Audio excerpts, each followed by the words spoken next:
देहरादून साहित्य महोत्सव में मुख्यमंत्री धामी का संबोधन। उत्तराखंड के मुख्यमंत्री पुष्कर सिंह धामी ने कहा कि आज यहां साहित्य महोत्सव का आयोजन हो रहा है, जो न केवल साहित्य जगत बल्कि हमारी संस्कृति विरासत से जुड़े सभी लोगों के लिए प्रेरणा का स्रोत बनेगा। ये मंच प्रतिभाओं को आगे बढ़ाने और अपनी पहचान स्थापित करने का अवसर प्रदान करेगा। हम लगातार स्थानीय कलाकारों और रचनाकारों को प्रोत्साहित करने के लिए कार्य कर रहे हैं।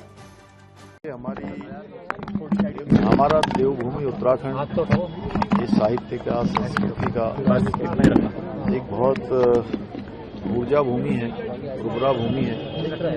यहाँ पर महादेवी वर्मा जी से लेकर रविंद्रनाथ टैगोर, अनेक हमारे साहित्य के क्षेत्र में बड़े साहित्यकारों ने, बड़े गीतकारों ने, कवियों ने यहाँ पर अपने लेखन किए हैं। और आज यहाँ पर जो देहरादून में लिटरेचर फेस्टिवल आयोजित हो रहा है, निश्चित रूप से ये हमारे सभी जो नवोदित उदयमान हमारे ऐसे साहित्य के क्षेत्र में, संस्कृति के क्षेत्र में काम करने वाले हैं, उन सब लोगों के लिए एक बहुत प्रेरणा का कारण बनेगा। उन सबको आगे बढ़ने का अवसर प्रदान करेगा, एक मार्गदर्शन का काम करेगा। और हम राज्य सरकार की तरफ से भी अपने साहित्य प्रेमियों को, साहित्य को, संस्कृति को, हमारे स्थानीय कलाकारों को आगे बढ़ाने के लिए निरंतर काम कर रहे हैं। लाइफ टाइम अवार्ड दे रहे हैं, अचीवमेंट पर साहित्य के क्षेत्र में काम करने वालों को पुरस्कार दे रहे हैं, साहित्य गौरव सम्मान दे रहे हैं।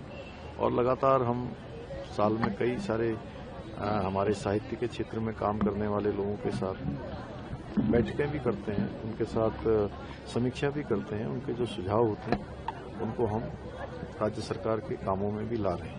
सीएम सर, कल आप उस गांव में भी गए जहां आपका जन्म हुआ, और अगर बात करें तो आप जिस तरीके से भावुक भी हुए और आपने अपनी बातों को भी रखा। अगर हम विकास को लेकर के बात करें तो कितना बदला है, इसकी विकास की कितनी तस्वीरें निकल कर नहीं सामने? अभी विकास बहुत हुआ है, लेकिन अनवरत रूप से विकास एक ऐसा विषय है कि जो अनवरत रूप से चलने वाला है। थोड़ा हो जाएगा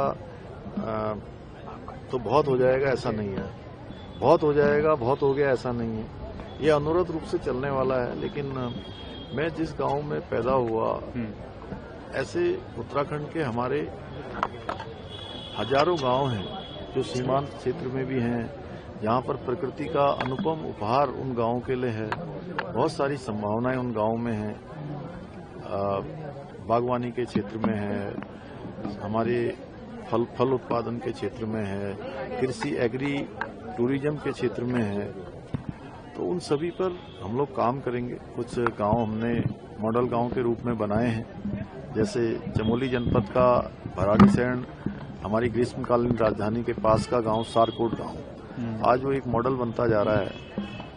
धीरे धीरे उसी तर्ज पर हम अपने पर्वतीय क्षेत्रों के, मैदानी क्षेत्रों के सभी गांवों को डेवलप करने की दिशा में काम करेंगे।